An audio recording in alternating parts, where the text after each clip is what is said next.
आपको लगेगा नहीं कि क्या हुआ, मैं कहां भ्रष्ट हुआ। ऐसी जगह खड़े हो जाओगे कि जान भी नहीं पाओगे कि मैं कहां चढ़ रहा था। दोबारा उत्साह भी नहीं आ पाएगा।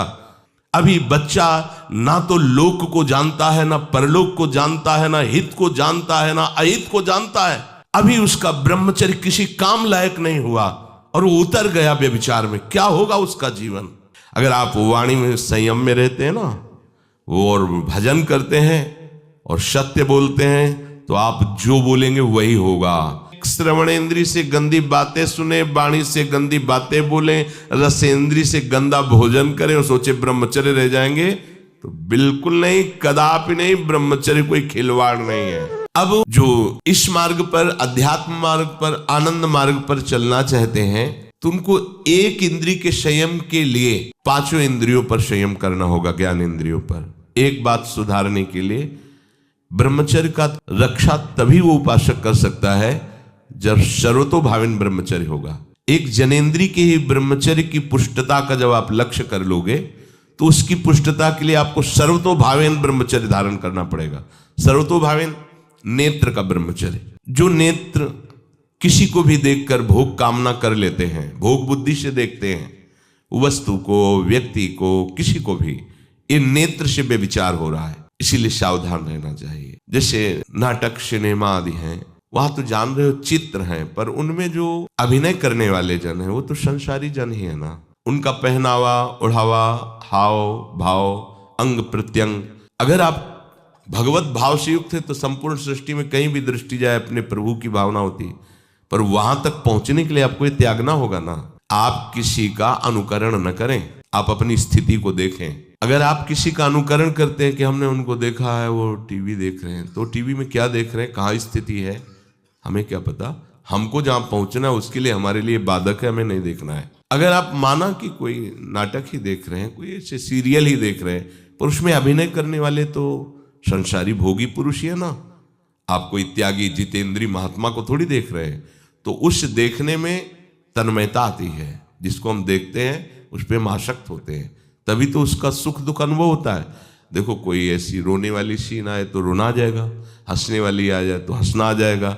ऐसे तो उसका प्रभाव हम पर पड़ रहा है ना। तो हम किसी के अभिनय करने वाले के अंग प्रत्यंग को देख रहे हैं और वो कामुक होकर कोई काम चेष्टा कर रहा है, या कोई ऐसा, वो सारा का सारा मन कवर कर रहा है आपका। और एकांत होते ही फिर जो मन अपना मनमानी करवाएगा, आप नहीं सह पाएंगे। इसलिए नेत्र का ब्रह्मचर्य सबसे पहले शुरू कीजिए। आपको वो चीज नहीं देखनी, वो बात नहीं पढ़नी, वो दृश्य नहीं। श्रीमद् भागवत में वर्णन है, कोई पशु पक्षी भी मैथुन कर रहा हो, अचानक दृष्टि गई तो मानसिक प्रणाम करके दोबारा दृष्टि नहीं जानी चाहिए। इसीलिए लिखा है कि आप एक धनुष भूमि को देखकर, एक धनुष, इसमें किसी की हानि नहीं होगी, आपकी भी हानि नहीं होगी। आप एक धनुष भूमि देख करके ही चलिए। मतलब बहुत लंबी दूरी देखने की जरूरत नहीं है, बहुत दृष्टि उठा करके इधर उधर गर्दन हिलाने की जरूरत नहीं है। और जैसे कि कोई टक्कर मार सकता है, तो देखो जिनको प्रारब्धानुसार टक्कर लगनी होती है ना, वो चाहे जितनी सावधानी से चलो, वो प्रारब्ध आकर के दंड देता है। अन्यथा सीम की चाप सके को तासु, बड़ रखवार रमापति जासु। आप जा रहे हो भगवत चिंतन करते हुए, तो प्रभु का नाम आपका पहरेदार अंग रक्षक है, कोई बाल भी बांका नहीं कर सकता। आपका प्रारब्ध यदि आया है, प्रभु से पास हो गया है कि आपको ये दंड मिलना चाहिए, फिर मिलेगा। आप निश्चिंत रहिए, निर्भय रहिए। प्रभु का जो विधान है वो मंगल करने वाला है। देखो, इतने बड़े महापुरुष पूज्य श्री राधा बाबा, श्री आद्याशक्ति भगवती की प्रसन्नता की आराधना कर रहे हैं, क्योंकि श्री कृष्ण हमारे पति हों, इस सिद्धांत की पुष्टता के लिए। और पैर फिसल जाता है, स्नान करने जाते हैं, खड़ाऊ पहने हुए थे और अंग टूट जाता है, दवा नहीं लेते, बांस की खिपचाल बांधकर पुनः अनुष्ठान में बैठते हैं। बलिहारी ऐसी सामर्थ्य की, ये भागवतिक प्रारब्ध ऐसे महापुरुषों को भी दंड दे देता है। देखो ना, ऐसे महापुरुष जो ऐसी ऊंचाई पर पहुंचे हैं और इतने भागवत भजन में नियम निष्ठ है, उनको भी प्रारब्ध दंड दे रहा है शरीर को। तो अपने को इससे निश्चिंत हो जाना है। जो होना है उसे रोक नहीं सकते, जो नहीं होना उसे कोई कर नहीं सकता। अपने आराध्य देव के चिंतन में ज्यादा नेत्रों को इधर उधर दौड़ाने की जरूरत नहीं है। नेत्र का ब्रह्मचर्य, फिर वाणी का ब्रह्मचर्य, बहुत बड़ा प्रभाव पड़ता है इससे। यदि आप जबान से अश्लील बातें, गंदी बातें, कामुक बातें करेंगे तो आप ब्रह्मचर्य रह ही नहीं सकते। अगर आप वाणी से परस्पर शरीर आकर्षण वाली बातें करेंगे, बट उसको देखा तुमने क्या, बस आप गए। चाहे वो स्त्री शरीरधारी साधक हो या पुरुष शरीरधारी, परस्पर आकर्षण संबंधी यदि वाणी खुली आपकी, तो वाणी के व्यभिचार से आपका जनेंद्री का व्यभिचार प्रारंभ हो जाएगा। आप रोक नहीं सकते, नहीं रोक सकते। इसलिए वाणी से भी कोई ऐसी वार्ता ना कीजिए जिससे आपके अंदर काम वेदना बढ़े। श्रवणेंद्री का, कान से गंदी बातें, व्यभिचार की बातें, कामुक बातें सुनना जिससे हमारे हृदय में कामना जग जाए, बिल्कुल नहीं। भले वो किसी को लेकर टीका टिप्पणी की जा रही हो, देखो वो साधक है, उसको हमने देखा वहां ऐसे देख रहा था, वैसे कर रहा था, वो तो आपको समझ में आ रहा है कि किसी साधक की बात कर रहे हैं, वो तुम्हारे नाश के लिए उपाय कर रहे हैं जो आपको ऐसी बात बता रहे हैं। क्यों? क्योंकि आप भी तो साधक हैं। श्रवणेंद्री का व्यभिचार हो रहा है। आराध्य देव के सिवा और कोई बात कान से सुनना उसे व्यभिचार कहते हैं। इसलिए महाप्रभु कहते श्रवण फूटो जो अन्न सुनो। ऐसा हमारा अगर कान कुछ और सुने तो फूट जाए, नेत्र कुछ और देखें तो ये नेत्र नष्ट हो जाए, वाणी कुछ और बोले तो मुख हो जाए। हमारी श्रवणेंद्री का व्यभिचार नहीं होना चाहिए। धर्म की बात, अपने आराध्य देव की बात, शास्त्र सम्मत बात हम श्रवण करें। अन्यथा अगर कोई ऐसा मित्र है या हमारा साथ में रहने वाला है, कोई किसी भी साधक की को लेकर बात कर रहा है, तो भी हमें कान में उंगली डाले नहीं। हम कोई ईश्वर थोड़ी कि हम किसी को संभाल लेंगे, हम अपने को नहीं संभाल पा रहे। हमारे सामने किसी की बात मत करो, ऐसी करना है तो प्रभु की चर्चा करो, अन्यथा मत करो। तो अगर आप श्रवणेंद्री का ब्रह्मचर्य, वाकेंद्री का ब्रह्मचर्य, नेत्रेंद्री का ब्रह्मचर्य और त्वगेंद्री का ब्रह्मचर्य, अनावश्यक किसी को स्पर्श मत करो। परस्पर विरोधी शरीर को तो भूल कर मत करो। विरोधी शरीर जिससे हमारा पुरुष शरीर है, सामने स्त्री शरीर है, तो किसी भी तरह से सेवा के लिए संकेत करना या किसी भी सेवा के लेन देन में बचाव पक्ष में रहो। यहां रख दीजिए सामान, फिर आप उठा लीजिए। सीधे हाथ में सामान लेना नहीं, सीधे हाथ में सामान देना नहीं, जमीन में रख दीजिए। बहुत पवित्र है तो आप कुर्सी पे जो भी आसन उसका हाथ में लेने का नहीं। परस्पर विरोधी भाव वाले शरीरों का स्पर्श बिल्कुल निषेध है, किसी भी कारण से न किया जाए। मान लीजिएगा ये बहुत मतलब आवश्यक है, यदि आप इसमें चूक कर गए तो धीरे आप फिसल के वहीं खड़े हो जाएंगे जहां से चढ़ना मुश्किल है। किसी भी साधिका को, किसी भी साधक को परस्पर लेन देन हाथ में नहीं करना चाहिए। मानो हमारी बात, आपको माला देनी, चौकी पे विराजमान करो, हम उठा लेंगे। हमें कोई सामग्री, ये सामान रखिए, आप उठा लीजिएगा। कभी भी कोई भी परस्पर मुस्कुराहट, बातचीत, ऐसे इशारे यदि दिखाई दे तो आप बचो और उसको बचाओ। साधक है, साधिका है, उससे गलती हो सकती है, आपसे भी गलती हो सकती है। आप सत्संग सुनते हैं, आपको लगा कि इसकी मुस्कुराहट, इसकी कुछ चेष्टा ऐसी दिखाई दे रही है जो हमारे अंदर कामुकता पैदा कर सकती है, उसको भी बचाओ और स्वयं बचो, तो भगवान आप पर प्रसन्न हो जाएंगे। वो देख रहे हैं अंदर की बात। साधक को बहुत सावधान रहने की आवश्यकता। ये इसको खिलवाड़ मत समझो, इसीलिए कह रहे हैं ये अध्यात्म है, ये परमार्थ है। आपको लगेगा नहीं कि क्या हुआ, मैं कहां भ्रष्ट हुआ, ऐसी जगह खड़े हो जाओगे कि जान भी नहीं पाओगे कि मैं कहां चढ़ रहा था, दोबारा उत्साह भी नहीं आ पाएगा। बात अच्छे से समझ लीजिए। तो हमारी त्वगेंद्री का व्यभिचार ना होने पावे, सहसा किसी का इस पर किसी की भी अगर सेवा करने का सौभाग्य मिले, फिर उसमें ये प्रश्न नहीं हो। अगर कोई गिरा पड़ा है, भला ऐसी स्थिति में कि मुझे अत्यंत आवश्यक है उसे उठाना, अगर नहीं उठाते तो वो कष्ट पा रहा, अचानक कोई गिर जाए, फिर हम ये नहीं देखेंगे, फिर ये हम सूत्र नहीं स्वीकार करेंगे कि अब हम तो ब्रह्मचारी हैं, अब हम खड़े देख नहीं। उसको अत्यंत आवश्यकता है हमारी, अब उस समय हम भूल गए अपने आप को और उसको उठा करके अगर हमें अस्पताल ले जाना, अस्पताल ले जाएंगे, जरूरत है हम उसकी सेवा करेंगे। सावधान, वो भगवत भाव से की हुई सेवा तुम्हारे अंदर आध्यात्मिक शक्ति पैदा करेगी, काम भावना नहीं पैदा करेगी।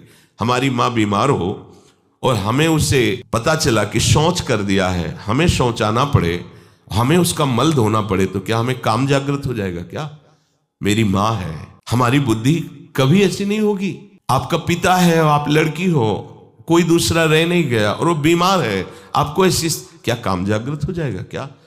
अगर ऐसी सेवा में काम जागृत होता तो कोई नर्स ही अस्पताल में नहीं होती। हर सेवा उसको करनी होती है, नर्स को, चाहे वो स्त्री शरीर हो चाहे पुरुष शरीर हो, परस्पर विरोधी शरीरों की सेवा, पर कहीं काम थोड़ी जागृत होता है, क्योंकि उसको अपने सेवा धर्म से मतलब है। तो ये सेवा के समय इस सूत्र को न देखा जाए, पर ध्यान रखें, अत्यंत आवश्यक जहां आपके सिवा नहीं हो सकता, वहां अगर हमें ऐसा अवसर मिलता है कि सेवा उसे हो सकती है तो हम पहले उसे प्रेरित करेंगे। और अगर ऐसा है कि अब कोई नहीं है, फिर हमारा परम धर्म जागृत हो जाता है परहित का। अगर हमारा कोई निंदा भी करे, कोई शरीर की भी हानि हो जाए, अब हम परवाह नहीं करते। परहित सरिस धर्म नहीं भाई, इससे बड़ा कोई धर्म नहीं है। पर ध्यान रखें, भगवान को साक्षी करके ये उस समय की बात है जहां बिल्कुल कोई अब गुंजाइश नहीं रह गई है। त्वगेंद्री को ऐसे सहसा किसी आप पुरुष शरीरधारी पुरुष को भी सहसा इससे आप में शक्ति जागृत होगी। यदि आप वाणी को मौन रखते हैं और भगवान नाम जप करते हैं और सत्य बोलते हैं, तो आप जब कभी जो कुछ भी बोलेंगे वैसा ही सत्य होगा। गांधारी जी ने कोई तप नहीं किया था। जब सुना कि मेरा ब्याह धृतराष्ट्र से हो रहा है जो बाह्य नेत्र रहित हैं, उसी समय पट्टी बांध ली कि जब मेरा पति संसार को नहीं देख सकता तो मैं भी संसार को नहीं देखूं, जब मेरा पति मेरे रूप को नहीं देख सकता तो मैं भी किसी के रूप को नहीं देख, पट्टी बांध ली थी। जब महाभारत का युद्ध चल रहा था, बड़े वीरों को मार गिराया जा रहा था, गांधारी ने दुर्योधन से कहा, सुन, मुझे पता है कि भीम की गदा को तू झेल नहीं पाएगा, क्योंकि सबसे बड़ी बात भगवान का वरद हस्त उनके ऊपर है। दूसरी बात, वो पवन पुत्र है, वो जब अपने आवेश में आ जाएगा तो तेरी सामर्थ्य नहीं कि उसकी गदा के प्रहार को तू सह सके, पर मैं तुझे शक्ति प्रदान करूंगी। मैं एक पतिव्रता हूं, आज तक कभी पति का वरण करने के बाद कुछ देखा नहीं है।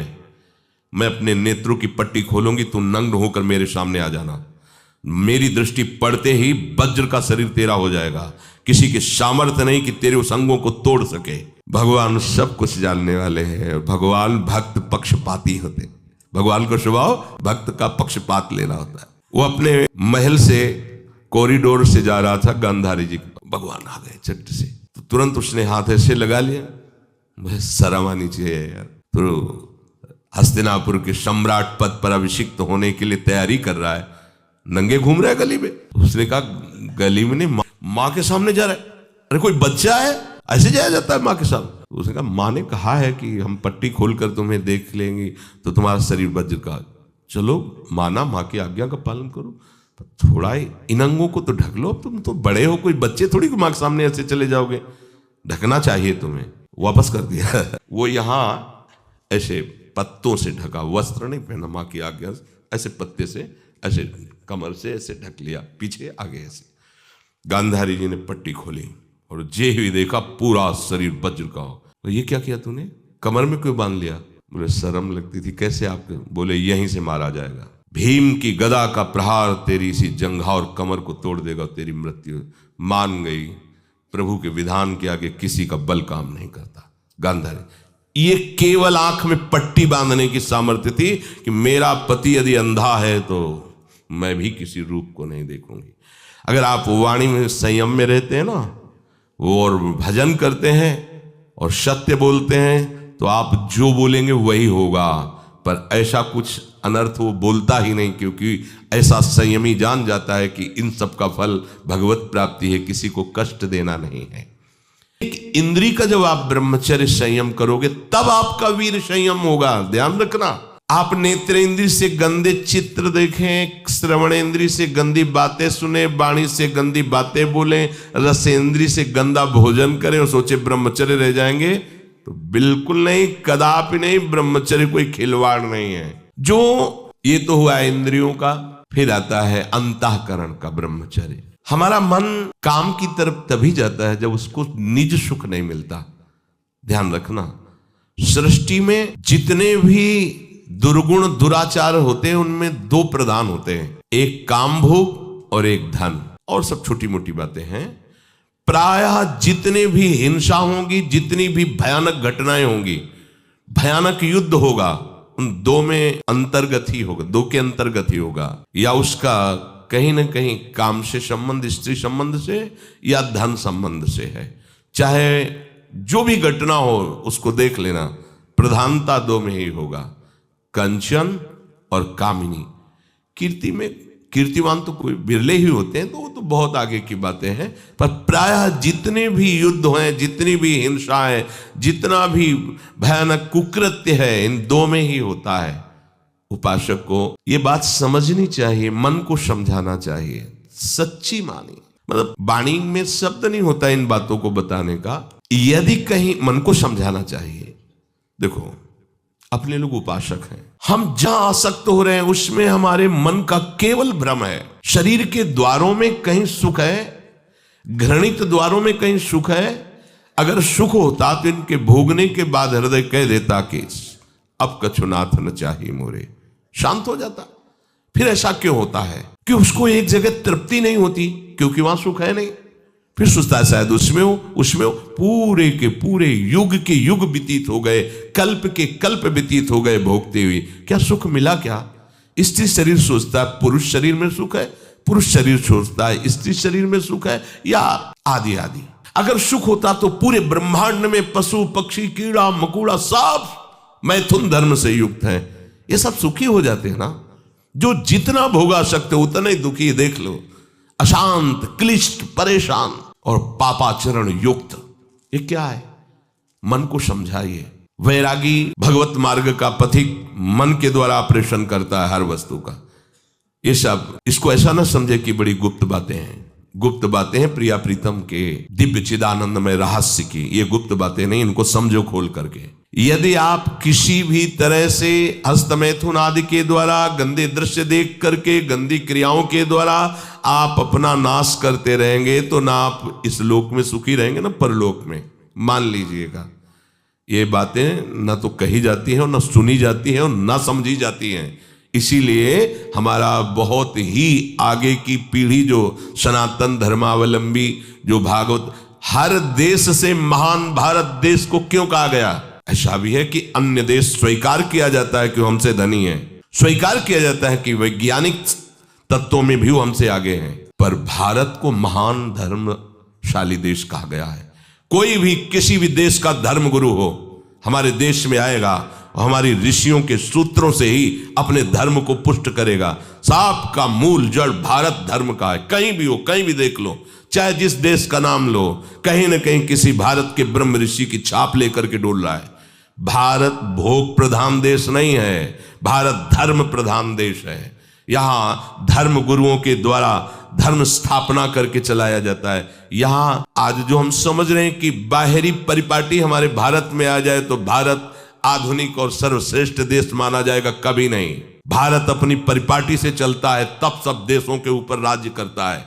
किसी भी देश में न पतिव्रता मिलेगी न यति मिलेगा, ब्रह्मचर्य का कहीं नामो निशान नहीं मिलेगा, ये भारत देश में ही मिलेगा। यहाँ ब्रह्मचारी मिलेंगे, यहाँ सती मिलेंगे, यहाँ प्राणपन से धर्म का पालन करने वाले मिलेंगे। अब हमारे जो नई पीढ़ी है वो आधुनिकता को स्वीकार कर रहेगी। गर्लफ्रेंड, बॉयफ्रेंड, कौन सा रिलेशन है? Live in relation. ये हमारे कहीं किसी भी धर्म ग्रंथ में लिखा हो तो आप बता दीजिए। बाल्यावस्था से आज तक जितने भी धर्म ग्रंथों का स्वाध्याय हुआ, कहीं भी लिखा हो तो ये बोलो सर्वनाश का स्वरूप है कि नहीं है? अभी बच्चा ना तो लोक को जानता है, ना परलोक को जानता है, ना हित को जानता है, ना अहित को जानता है। अभी उसका ब्रह्मचर्य किसी काम लायक नहीं हुआ और वो उतर गया व्यभिचार में। क्या होगा उसका जीवन? क्या होगा जीवन? चाहे वो स्त्री स्वरूप में चाहे पुरुष स्वरूप में हो, क्या बिना संयम के ये पशुता के व्यवहार से किसी की ना लौकिक उन्नति होती है ना परमार्थिक उन्नति होती है। पर कौन सुनेगा? यही कहा जाएगा पुराने जमाने के शास्त्रों को केवल वर्णन कर रहे हैं, ये क्या जाने आधुनिक जमाने को। तो आधुनिक जमाने की दशा क्या हो रही है, आंख खोल करके देखो। कोई बात नहीं, दोस्त बनाना कोई बुरी बात नहीं, इस बात को हम मानते हैं। स्त्री शरीरधारी पुरुष शरीर को मित्र बना सकता है, कोई दोष नहीं। पुरुष शरीरधारी स्त्री को मित्र बना सकता है, कोई दोष नहीं। लेकिन मित्र का क्या कर्तव्य होता है? कुपंथ निवार सुपंथ चलावा, कुमार्ग से हटा करके सुपंथ में चलाना, उसकी समस्याओं को दूर करके उसको आनंद में से युक्त करना, उसको सहयोग करना, ना कि शोषण करना, दोस्ती कहते हैं उसके दुखों को मिटा करके उसको शांति और सुख के मार्ग में ले जाना। इसीलिए ये जो आधुनिकता बढ़ रही है, ये जो खान पान गलत हो रहा है, ये जो दर्शन गलत हो रहा है, तो इस जमाने में ब्रह्मचर्य ये केवल शब्द ही लिखा मिलेगा, जीवन में नहीं मिलेगा। बच्चे व्यसन कर रहे हैं, नशा कर रहे हैं, गंदे आचरण कर रहे हैं, क्या होगा? कैसे आगे कोई समझेगा शास्त्र क्या है, धर्म क्या है, बल क्या है? आज नवयुवक 16 से 28 के बीच में कोई ऐसा नहीं दिखाई देता है जिसमें आध्यात्मिक थोड़ा भी बल हो, काम क्रोध आदि सहने की सामर्थ्य हो। अपने बूढ़े माता पिता को थप्पड़ मार रहे हैं, बूढ़े माता पिता को गाली दे रहे हैं, बूढ़े माता पिता जिन्होंने खवा पिला के इतना बड़ा, उन्हें अनाथालय भिजवाया जा रहा है, उनको छोड़ दिया जा रहा है। आप विदेश घूम रहे हैं, उनके खाने की व्यवस्था घर में नहीं। क्या है ये? आज आधुनिक विद्या का ये प्रभाव है। विद्या विनयम ददाति, जो अपने वयोवृद्धों की सेवा नहीं कर सकता वो क्या विद्या पढ़ा?